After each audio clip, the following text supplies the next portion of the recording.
What's up everyone, Darcblade here bringing you a bit of a vlog video about the Mass Effect 3 extended cut. Now this was released June 26th for most people. Some people had to wait to July 4th, but thanks to my brother I was able to experience the extended cut.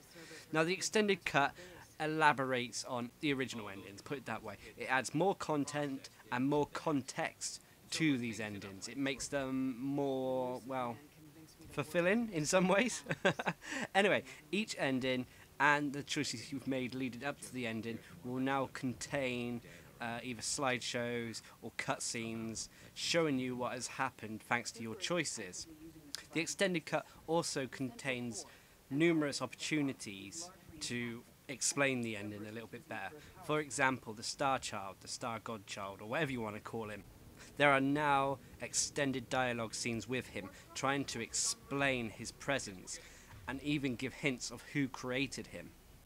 There is also a scene that depicts how your teammates get back on the Normandy before the very final assault.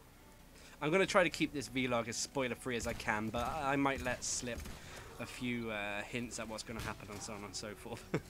Anyway, BioWare have not changed the ending. There are still three options basically: left, middle and right. There is a secret fourth ending now, but I won't tell you how to do it. It's a ending that a lot of people would have liked to do to the Star Godchild, put it that way. Now for me, the original endings felt like the red ending was the good ending and the other two endings were bad endings. Probably because I was a little bit influenced by the indoctrination theory, and by the fact that you could get Shepard breathing at the end of it if you had your galactic readiness high enough. But however now, thanks to the extended cut, I'm not so sure over the endings. They all seem a little bit bad in their own way and a little bit good in their own way. Except for maybe the new fourth ending, which is just a slap in the face, but I found it quite funny. BioWare have seemed to have put an end to the indoctrination theory. It seems like they don't want that to happen. Although some people still might be able to prove it, I feel they might be stretching a little bit and reading things in the plot that aren't really there.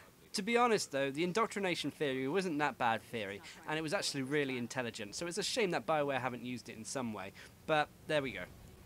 BioWare have put in the extended cut screenshot sections, like a slideshow.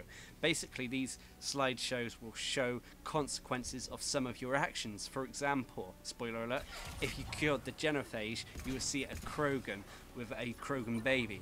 Or, another spoiler alert, if you made peace between the Quarians and the Geth, you will see them cooperating on Rannoch. Now in the original endings, you would see Joker running away from a fire explosion in the Normandy. You will see the engines explode and the Normandy crash land. The Normandy's engines no longer explode, they kind of falter and choke out a bit. Also, the mass relays don't completely explode anymore, they kind of just break and shatter a little bit. And this is also indicated because there are scenes, monologue scenes, after your crewmates step out of the crashed Normandy, explaining the aftermath of the war and what's happened and what your choices have done. These monologues will either be voiced by Admiral Hackett, Commander Shepard, Edie or even Liara, depending which choice you've made at the end. During these monologues, you'll see cutscenes of what these relative characters are actually on about.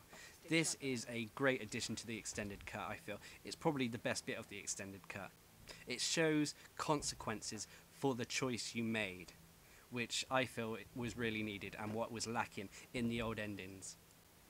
There is also a funeral scene that has been added. I won't give too much away about it, but it's quite moving and it felt in place with the story. It felt like it was needed. At least that's what it did for me.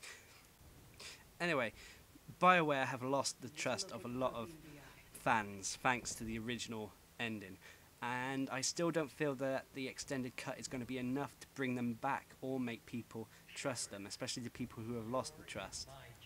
I am now satisfied with the ending, although I still don't think it's the ending of epic proportions that the series deserves. It's an ending good enough to make Mass Effect 3 a good game, at least in my opinion.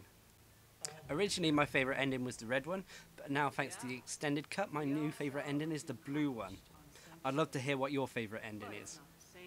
The extended cut does not completely patch over all the plot holes. There are still some plot holes in the game, but for the most part it puts a nice filler into the gaps that were missing from the Mass Effect 3's original ending, which I feel is really good. This is probably the ending that we should have got if Mass Effect 3 wasn't rushed out the door.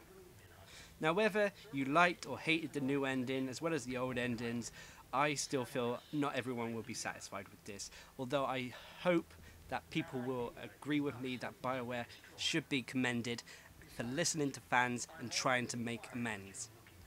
I'd love to hear what you think about the whole Mass Effect 3 extended cut, and if this elevates Mass Effect 3 to the same status as the other two games.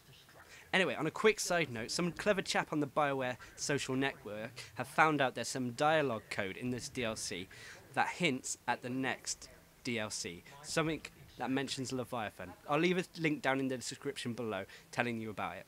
Anyway, I've been Darcblade, bringing you my thoughts and feelings on Mass Effect 3 Extended Cut. Thanks for watching, subscribe and like for more.